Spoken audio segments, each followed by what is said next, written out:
lingkungan tanpa manusia dia akan tetap berlangsung, berjalan dengan baik. Tetapi manusia tanpa lingkungan yang sehat, lingkungan yang bersih, maka kelangsungan hidupnya akan terganggu. Sehingga mari kita semua menjaga lingkungan hidup kita agar tetap sehat dan bersih.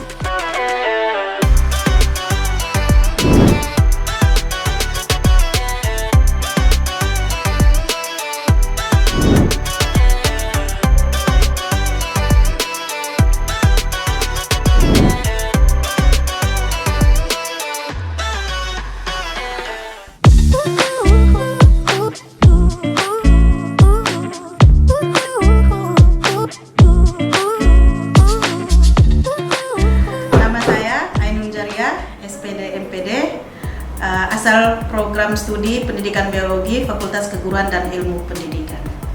Di sini saya sebagai ketua kelompok dalam kegiatan pengabdian kepada masyarakat. Perkenalkan, nama saya Julius Dalangapa, SSI MSI, asal dari program studi pendidikan fisika, tetapi bidang yang saya tekuni adalah bidang kimia. Pada PKM ini saya sebagai anggota. Baik, selamat pagi. Nama saya Veronica Prajasinta Mdiawae. Saya sarjana sains, magister pendidikan. Sekarang saya merupakan dosen tetap di program studi pendidikan biologi, dan di tim PKM saya merupakan anggota 2. Hibah yang kami dapatkan melalui Kementerian Pendidikan, Kebudayaan, Riset, dan Teknologi, melalui Direktorat Riset, Teknologi, dan Pengabdian kepada Masyarakat. Jadi hibah PKM yang kami peroleh ini untuk pendanaan kegiatan tahun 2022, dan hibah ini untuk skema program kemitraan masyarakat stimulus. Setiap hibah yang diperoleh dari Kementerian Pendidikan itu didapatkan melalui proses pengajuan proposal terlebih dahulu. Susunnya dari pengumuman itu mulai keluar di website kementerian sekitar bulan September, kemudian bulan Oktober kami sudah mulai membentuk tim, dan tim ini kemudian berdiskusi kira-kira topik yang akan kami angkat sebagai judul dari proposal PKM yang akan kami usulkan itu apa, itu dengan melihat kondisi-kondisi yang ada di lingkungan. Judulnya Go Green School. Go Green School di SMP Negeri 2 Ende Selatan melalui daur ulang sampah organik. Alasan memilih judul ini karena kami temukan di lapangan itu, terutama di SMP Negeri 2 Ende Selatan, itu sampah organik di sana itu sangat banyak. Kemudian pemanfaatan sampah itu belum sepenuhnya, kreativitas dari pihak sekolah itu sendiri tidak terlalu antusias dengan masalah sampah. Jadi kami ke sana melakukan observasi awal, menemukan masalah ini, dan sehingga kami mengangkat konsentrasi dengan masalah sampah. Tapi sebenarnya lingkungan besarnya itu di Kabupaten Ende sebenarnya. Concernnya ke sampah di Kabupaten Ende. Cuman kami mengambil lokasinya sebagai contoh untuk masyarakat itu di SMP Negeri 2 Ende Selatan. Ya, memang walaupun dengan sebenarnya tujuannya adalah mengolah sampah, tetapi dengan ada kata Go Green itu menjadi sesuatu yang memiliki makna yang lebih tinggi lagi.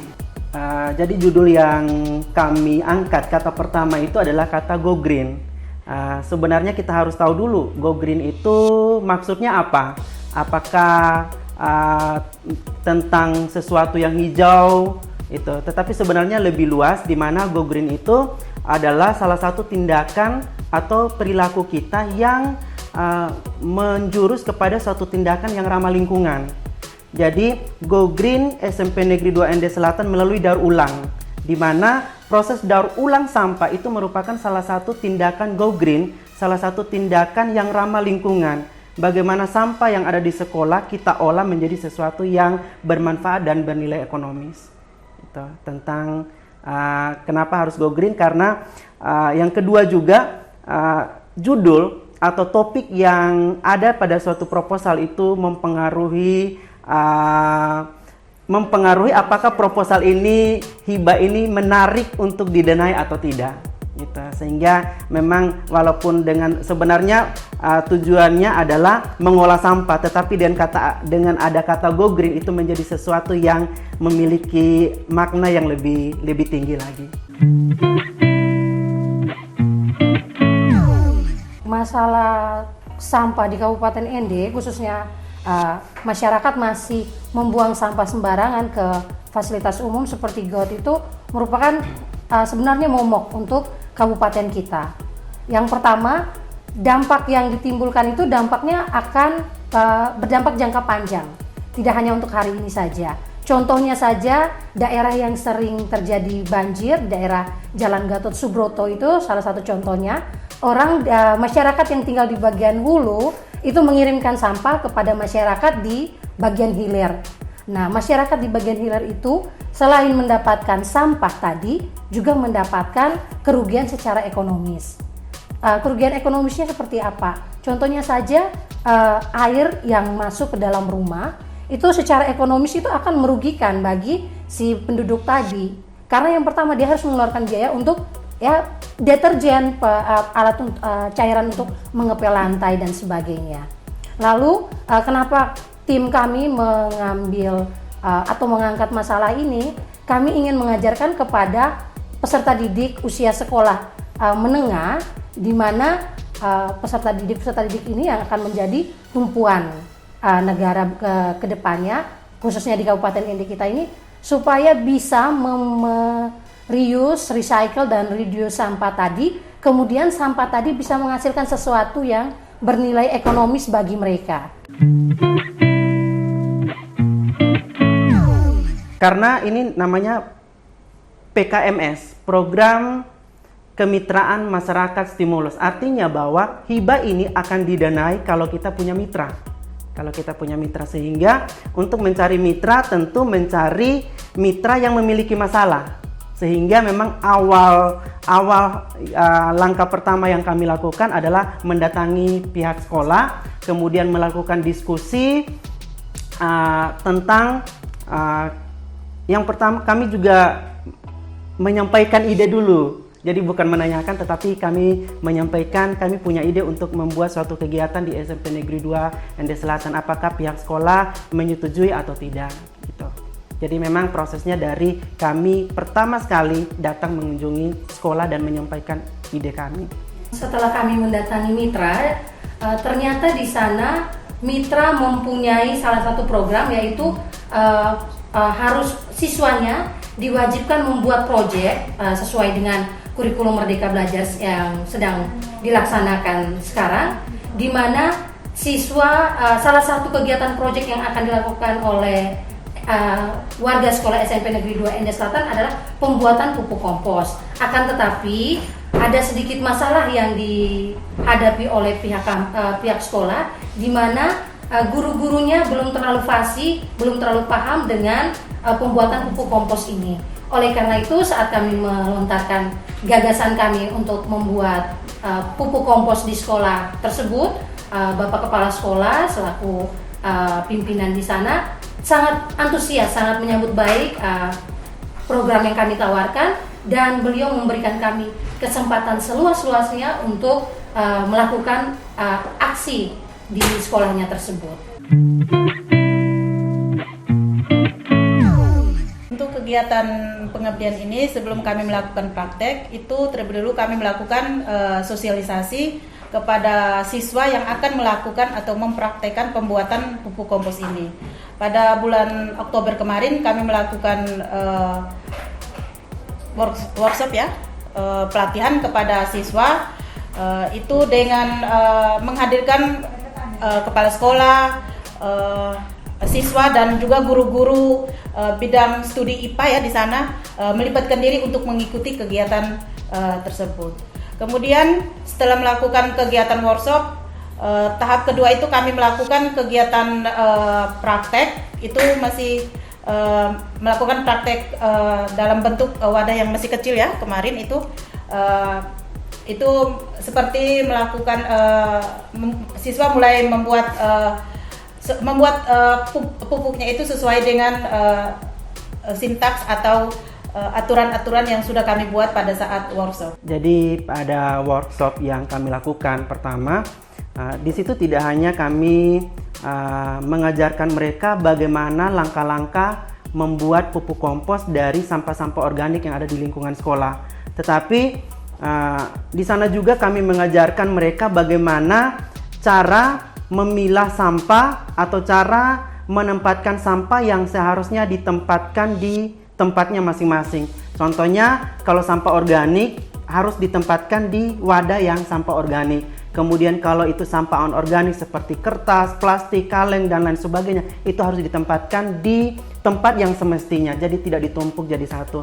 Sebenarnya di SMP Negeri 2 Ende Selatan, wadah sampahnya itu sudah sesuai dengan anjuran dari Kementerian Lingkungan Hidup. Tetapi pemahaman siswa, kami sebut di sini siswa, belum memanfaatkan tempat sampah itu secara baik atau secara maksimal. Masih satu tempat sampah masih ditumpuk dengan berbagai macam jenis sampah. Sehingga dari kegiatan itu, kegiatan workshop yang kami maksudkan, kami kemudian pergi lagi mengevaluasi, ternyata siswanya sudah memahami bagaimana seharusnya sampah itu ditempatkan. Dalam proses prakteknya ya Kakak, itu kami sebagai tim PKMS itu menyiapkan semua kebutuhan baik alat dan bahannya. Jadi peserta didik siswa hanya datang dan melakukan praktek bersama kami. Di sini ada beberapa bahan-bahan yang kami siapkan. Yang pertama itu serasah dari tumbuh-tumbuhan, itu baik daun, batang dan sebagainya. Kemudian ada sekam, lalu ada sekam padi, kemudian ada sekam kayu juga, dan juga pupuk kandang, kotoran hewan yang kami pakai. Kemudian kami menggunakan cairan EM4, kemudian ada gula merah ya. Gula merah itu fungsinya sebagai makanan untuk si bakteri tadi. Bakterinya itu di dalam cairan EM4 tadi. Kemudian alat-alat yang kami gunakan ada gunting, parang, pisau, kemudian wadah untuk komposter tadi. Pada pembuatan pupuk kompos, tadi sudah dijelaskan oleh anggota tim bahwa kami membutuhkan alat dan bahan. Semuanya memang masih kami beli, tetapi sebenarnya seperti dijelaskan oleh anggota tim yang tadi bahwa ada cairan yang namanya cairan EM4. Nah, cairan EM4 ini sebagai apa manfaat perannya pada pembuatan pupuk kompos? Perannya ini adalah sebagai mikroorganisme yang akan membantu proses penguraian dari sampah-sampah organik. Tapi sebenarnya kalau kami punya waktu yang lebih lama, sebenarnya kami juga bisa membuat mikroorganisme itu sendiri. Tidak harus membeli dari toko-toko pertanian, tetapi kita bisa membuat mikroorganisme sendiri. Kenapa harus ada mikroorganisme? Karena ketika kita membuat pupuk kompos tanpa bantuan dari mikroorganisme, jumlah mikroorganisme yang besar, maka penguraian atau proses penghancuran dari sampah-sampah organik akan semakin lama. Bisa kira-kira 3-4 bulan baru kita bisa panen kompos. Mikroorganisme lokal, itu namanya MOL, mikroorganisme lokal. Kita bisa peroleh dari toko pertanian atau kita bisa membuat sendiri. Yang penting bahan baku yang kita membuat ini harus ada mikroorganismenya. Kita tahu, oh bahan ini nanti kalau busuk punya mikroorganisme, punya bakteri. Gitu. Contoh, kita kasih bocoran ya. Contoh air beras yang dibiarkan lama, kemudian nasi basi itu sebagai mikroorganisme nanti ketika sudah busuk. Nah, kenapa harus tambahkan gula? Mikroorganisme akan berkembang biak lebih cepat ketika mereka punya makanan. Jadi makanan bagi mikroorganisme itu fungsinya bukan untuk besar, bukan untuk tinggi, tetapi sebagai asupan untuk proses perkembangbiakan mereka. Jadi memang harus ada gula. Gula bisa dari gula pasir, bisa dari gula merah. Kita cari yang lebih ekonomis, paling murah. Sampai akhir Oktober November ini sudah panen besar. Sudah panen besar. Karena kemarin untuk tahap awal itu baru prosesnya yang di wadah kecil. Wadah kecil. Tapi sekarang kami membuatnya dalam drum yang besar. Kemudian ada dalam wadah yang ukuran 8 compost bag. Nah, kenapa pakai compost bag juga? Karena kita melihat situasi sekolah. Di sana situasi sekolahnya sudah semen semua. Harusnya prosesnya dalam tanah lebih cepat karena di dalam tanah juga kan ada mikroorganisme yang membantu juga. Tetapi karena sudah semen semua, akhirnya kami mengambil konsep dari Jepang namanya pembuatan kompos metode Takakura. Nanti bisa dibaca Takakura. Itu fungsinya adalah pembuatan kompos pada lahan atau suatu lingkungan yang tanahnya itu tidak ada. Jadi kita pakai wadah. Jadi semua sampah dimasukkan di wadah. Gitu. Untuk hasilnya sendiri nanti akan kami serahkan ke pihak sekolah, di mana siswanya itu nanti di sana ada ini ya. Koperasi. Terus ada kewirausahaan juga ya di sana. Iya. Dari situ kami manfaatkan untuk melibatkan siswanya itu biar hasilnya nanti siswanya bisa digunakan untuk dijual ataupun bisa digunakan sendiri di sekolah seperti itu. Jadi kembali lagi ke skemanya, program kemitraan masyarakat stimulus. Nah, itu kata stimulus itu kalau saya pahami seperti kita memberikan sesuatu yang kecil, tetapi akan membuat masyarakat yang dimaksud itu tetap melakukan kegiatan itu terus-menerus. Jadi kita cukup memberikan sedikit, tetapi mereka yang akan melanjutkan terus. Jadi artinya bahwa kita mengajarkan mereka tentang membuat kompos, tetapi berharap bahwa kegiatan ini akan berlanjut terus di sekolah. Jadi yang kami buat diserahkan ke sekolah semua alat, hasilnya juga. Kemudian kalaupun nanti mereka jual sebagai bentuk kewirausahaan juga hasilnya untuk OSIS juga di sana. Kalau untuk sampah plastik yang masuk dalam sampah anorganik yang tidak bisa terurai, yang pertama pada saat sosialisasi kemarin itu di narasumbernya merupakan kakak Pak Yulio sendiri. Itu kami sudah menyampaikan kepada siswa supaya ayo rubah kebiasaan kita, jangan membakar sampah tadi.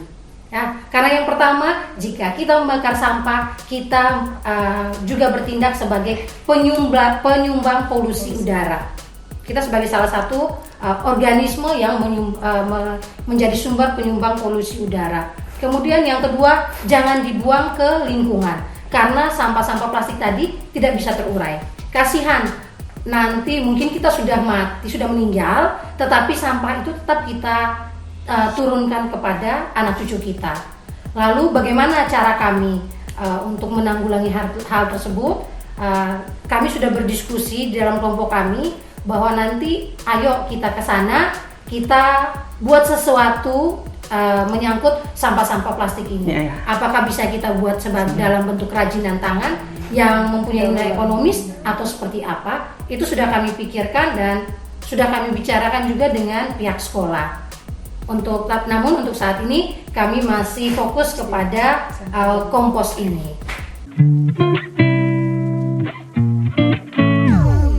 Harapan untuk siswa itu sendiri, kami berharap agar siswa benar-benar bisa mengolah atau bisa mendaur ulang sampah, terutama sampah-sampah yang ada di sekolah tersebut, sehingga di sekolah tersebut juga bisa bisa go green lah begitu, sehingga sampah-sampah yang ada di sana bisa dimanfaatkan kembali, bisa didaur ulang kembali dan juga melestarikan kembali di lingkungan sekolah tersebut.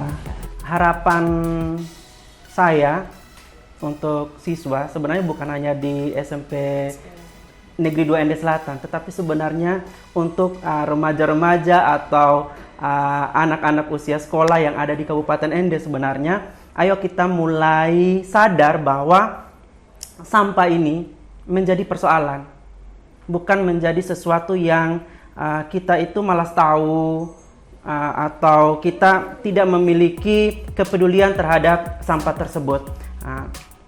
Jadi yang pertama kita bisa